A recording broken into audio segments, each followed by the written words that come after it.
What's up, YouTube? It is your boy JB, and I am here with the review for Love After Lockup. This is season 3. This is episode number 3, and it's titled Date with Destiny, you guys. Sorry about this janky ass setup in my backseat of my car. You guys, I told you yesterday that I was coming home to had a family member that passed away.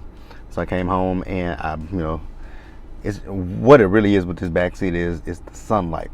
Sunlight is hitting from every fucking direction. So yeah, we'll be back next week in the studio with the green screen and everything. So without further ado, let's go ahead and just jump into this episode review, shall we?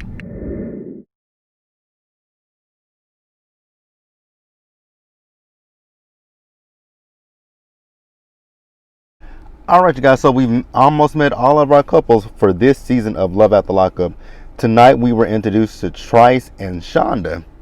Now, Trice thinks he is a hot commodity because he's an engineer. So, he makes decent money. He makes good money. And, he was talking about, people look at him and think he's a player, he's a playboy, he's all this. And I'm just sitting here looking at him like, you might think people think you're a player, but you're getting played by this white girl, Shonda. And then we find out that Shonda is in jail for 3.5 years for selling drugs. And, Trice was just, when he was talking about Shonda, the main thing he kept talking about was the fact that her ass is fat. And, she's this country white girl. I'm just like, her ass might be fat, but that face is not. That face is hurting a motherfucker. I was just looking at Shonda in the face. I'm just like, God damn, is she ugly. Not cute at all. So, he met her, and I was like, wow. So he was talking about he was at work one day, and an ad came across his phone about meeting an inmate, and he said, hell, I'm bored, why not do it? I'm like, you're bored? That's gonna be the last thing that I'm about to do, is get on a prison dating website and try to find an inmate. Just, no, not gonna happen. So we also find out that, Trice and what is this girl name again? Shawn. They've only been together for 2 months. And he's already out shopping for her, for clothes because, she's getting out of prison soon. And he met up with his friend. I forgot what the friend's name was. And, the friend doesn't really know much about Shonda. And she was like, I feel like she's probably using you. And then the amount of money that he spent on that woman, he spent, what, 600 something odd dollars on that woman. I'm like, man, it's funny to me to see these people, spending all this money for these people that they have never met, i.e. Trice, i.e. Shawn, i.e. who else is there that's spending money on people that they don't know? Trice, Shawn, and what's that other? And is it Scott? Yeah, y'all spending money on people that y'all don't even fucking know. Yeah, I just couldn't do that shit. That's just some shit of which I can never do, is spend some money on somebody that I've never met and face to face, had a conversation with, hell, even had sex with. But y'all just out here freely spending money on these women. More power to you. Just wouldn't be me. Would not be me. Alright, you guys, so now let's move on.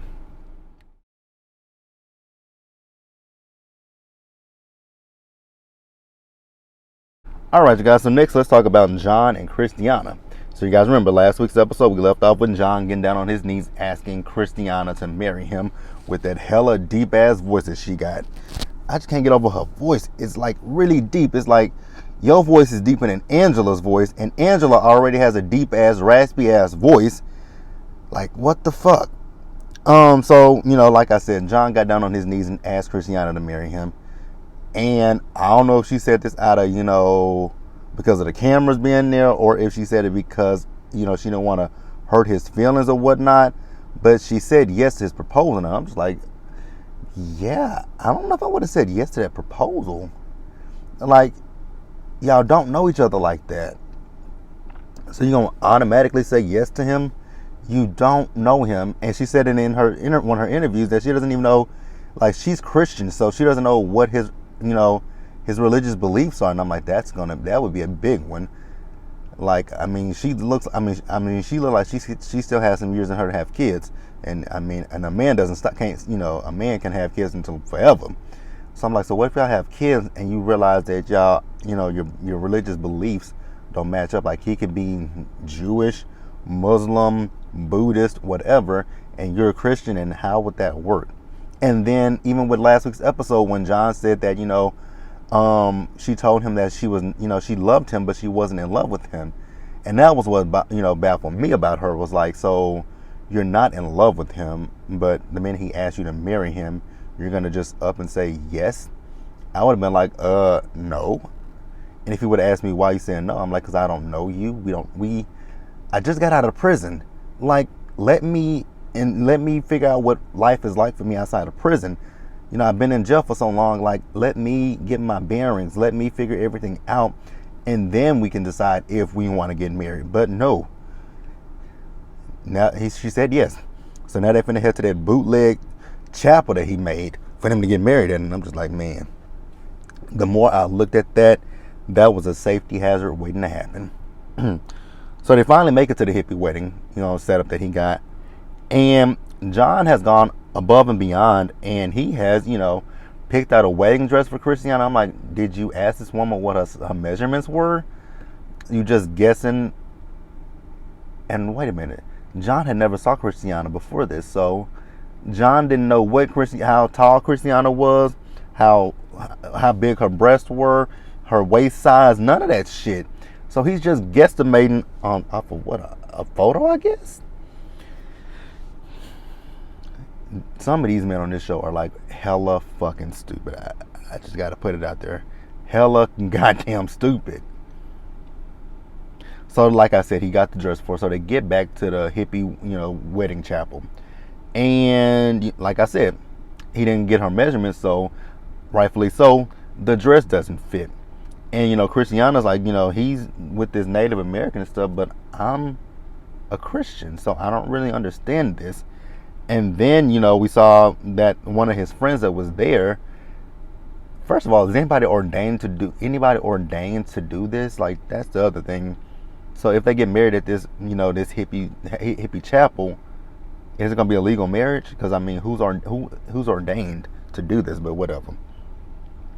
I'm going to assume that John has, figured everything out prior to doing this. So, what the fuck ever. So yeah, his friend that was helping her get dressed. I was looking at Christiana when she couldn't fit the dress. She said, I got something to work. And it looked like she had on some Native American garb. I'm like, oh shit, this ain't going to work out at all. Like, Christiana is better than I am. I really would have told John, no, like, seriously, like, you gonna sit here and whatever. Let's move on.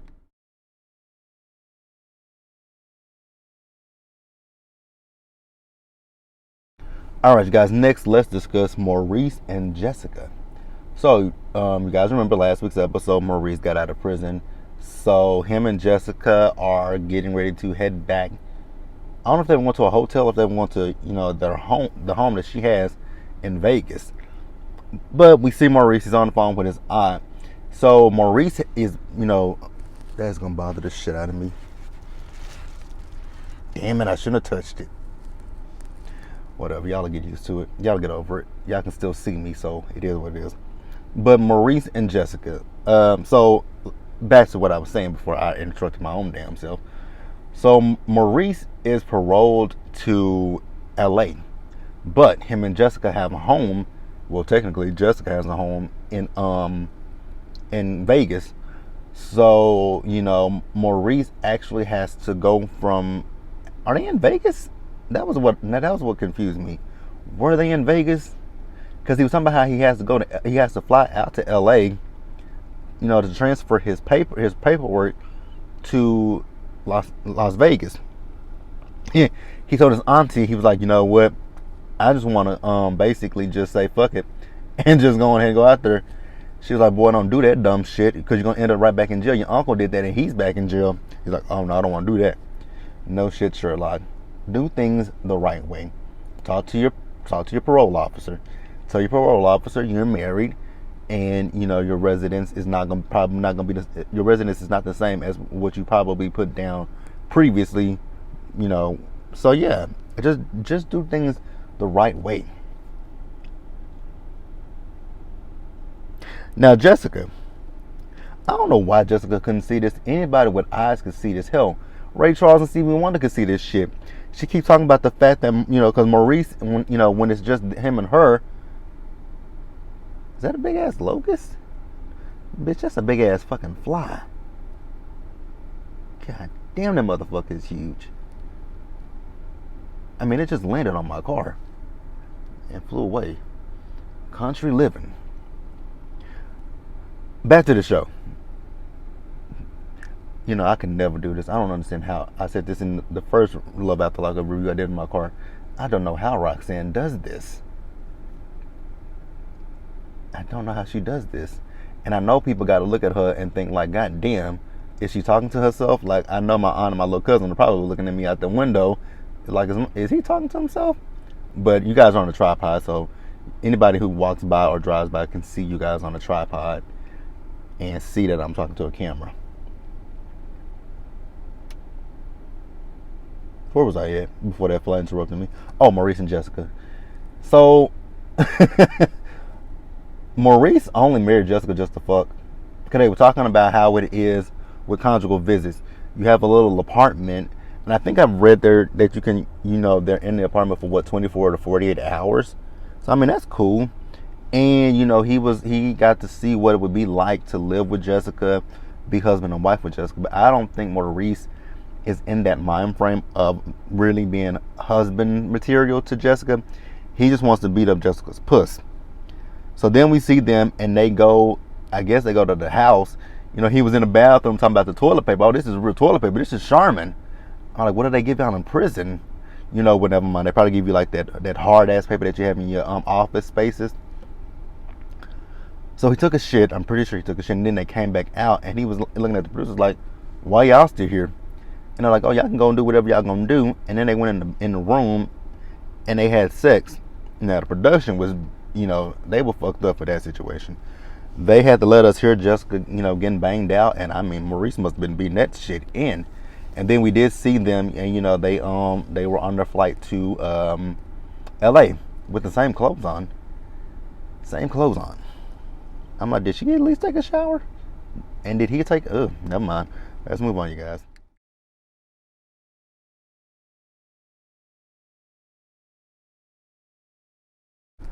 Let's move over to Lindsay and Scott. I don't know who's dumber. Like with these guys, I don't know who is dumber. I don't know if it's actually with these people. I don't know who's dumber because there's a hierarchy. But each week, my hierarchy is changing. Like seriously, it keeps changing. I still have Shawn at the top of my list of being the dumbest. Like Shawn is still right up here. But then you got to include in Chevelle, which we're going to talk about Chevelle in a little bit. Yeah. We're going to talk about Chevelle. But you got Scott all the way up here. Then you got Shawn up here. You got, I really don't know who's dumber. Because last week it was Scott. Last week it was Shawn. Then I had Chevelle. I don't remember how I had it last week, but the order just keeps changing because Shawn is still at the top of my list. Then we got to include Trice in there somewhere. I just don't know where to put Trice. I want to put Trice in the middle because we don't know how much money Trice has spent on Shonda as of yet. We don't know. So I guess I know how it'll go so far. Shawn is top tier, then Scott, then Trice, and then Chevelle is at the bottom. How y'all feel about that? Let me know in the comment section. So, Scott is out buying a steak dinner for Lindsay so that he could have it. Oh, there's my uncle's dog. I'm like, what the fuck is that? So Scott, he's buying a steak dinner for, what is her name again, y'all? Damn. This is why I do this shit in the house. Because there's so much distractions around me, like, literally. So many distractions. Where was I at? I lost my train of thought. Oh, he's buying a steak dinner for Lindsay because he's going to get Lindsay from prison and take her to the halfway house. Now here was the thing that confused me. So Lindsay is flying to where Scott was. Scott flew somewhere to pick up Lindsay to take her to the halfway house, and I was just like, wow, that's a lot. That is a lot of fucking money. He's like I said, he's flying to go pick her up, and then he's going to take her to the halfway house, and much like what John did, Scott is getting a fucking limo for her. I'm like, God damn, y'all got a lot of money to blow. Like, really? But it's also her birthday as well. So I'm like, okay, I guess I can understand that. Not really, but if that's what you want to spend your money on, who am I to say, boo, cat, or dog? The funny thing was, when he went to go pay for the limo, his card declined. I'm like, God damn. So Scott also told us that he's been shuffling around money.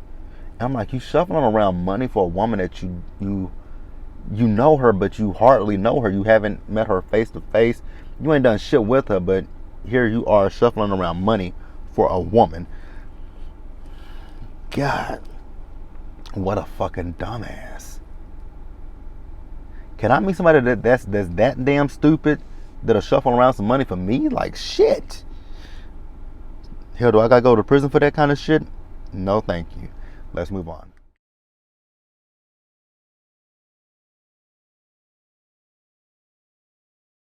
Alright, you guys. So next, let's talk about Miss Chevelle and Quaylon. Before we even talk about Chevelle, I was watching Nikki Starr's video last week. Actually, this week. It was while I was at the gym. And somebody is petty as fuck because they told her to check out a video of Yellowbone. And you guys go to YouTube and look it up. It is Chevelle. She is rapping to she did a rap to Bees in a Trap by Nicki Minaj. Who else did she do? Oh my god. The rapping was terrible. So I see why you got to take it. No, I really don't see why you got there's no excuse for taking advantage of somebody. But yeah, the rapping was the worst. The visual of that whole shit, terrible as fuck. Yeah, Chevelle, rapping ain't for you, and whoever did that videography, it ain't for them. Like, I do a better job on my phone than that person did. So yeah, Chevelle, don't do that shit again. But Chevelle and is her name Quilandria? Like, God, the Quays. I'm just gonna say Quaylon's mama. Quaylon, whatever the fuck his name is. I don't know, because it's so weird. He says Quaylon, but then I was listening to his mama. She said Quaylon, and so did Chevelle. So I'm like, do this nigga not know his name? But I will say, in his defense, the way that is spelled, it does say Quaylon, not Quaylon. Quaylon would have been Quaylen or LAN, but it's LON, so that's Lon. But his mama said Quaylon. I'm like, damn. Somebody don't know this nigga name. Just putting it out there. Somebody don't know this nigga name. So yeah, they're getting ready to go pick him up. So the mama goes to talk to Chevelle, and the mama just basically telling Chevelle that she's just worried about her son.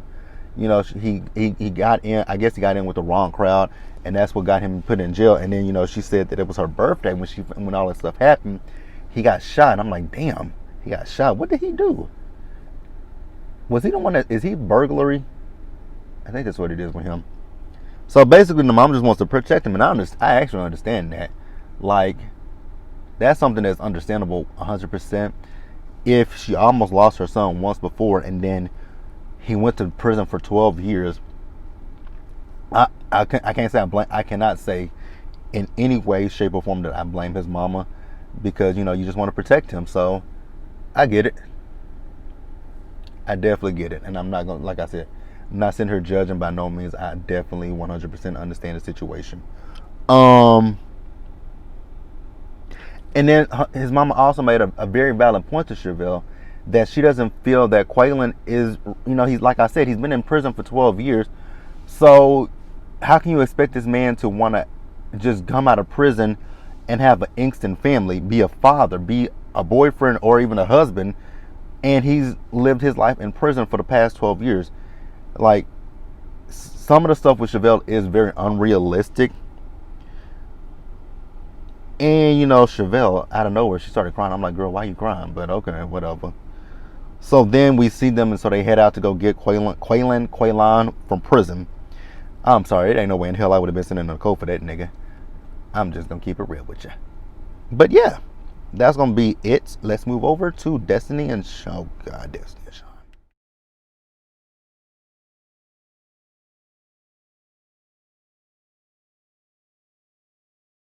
All right, you guys. And lastly, Destiny and Shawn. So Shawn flew all the way to California to pick up Destiny from prison. I'm like, you are a complete fucking dumbass. You flew your ass all the way out to California to pick up a woman that you never met. And every time you're on the phone with this said woman, the woman has a fucking attitude with you. Like every time he's on the phone with her, Sus got an attitude. And I mean, Shawn is better than me. Cause I would have hung up on the bitch. I'm not being trying to be disrespectful, but I would have hung up on her ass anytime. Every time he's on the phone with her, she's mad as disrespectful. So I just would have hung up on Destiny. So I thought this was so nasty and disgusting. So we saw Shawn. So Shawn was making some tacos for Destiny. I'm like, okay. And then he just threw them in the bag. I'm like, so you're not going to cover those tacos? You're not going to do nothing with them? You're just going to put them in that bag. And then by the time you get to her, I'm pretty sure they're going to be cold and soggy as fuck. So what was the point and purpose of you doing that shit? Like, I just didn't understand it. But, yeah. So then he does go to pick up Destiny. Now, I will say one thing about Destiny. Destiny looks a lot different in the scene than she looks a lot different, period. So that photo that they used for her interview look, and when she got out of prison, she looks a lot different. I mean, she still looks like she's strung out on somebody's drugs, but she looks a lot different. I'm not saying she looks good, she just looks different. That's all I'm saying. So we also found out a little bit more about Miss Destiny. That Miss Destiny's been in and out of jail since she was 13 years old. I'm like, God damn. I'm not judging by no means. And then the last time that she was in jail, she got out, she said she took off her ankle monitor and she mailed it right back to them. And the funny thing was that, when Shawn tried to pick her ass up, she said, don't try to pick me up. It doesn't look like Destiny weighs that much. I don't know what she's probably used to weighing, but it doesn't look like Destiny weighs a whole hell of a lot. But you guys, that is going to wrap it up for me with this week's Love After Lockup review. It was an interesting episode, so be sure to like this video, leave your comments, subscribe to the channel, hit that bell notification button so you guys know when I drop anything else. Also share this video, and until the next one, you guys, do me a solid favor, stay safe out there, take care of yourselves, stay hydrated, and I will see you guys later. Bye.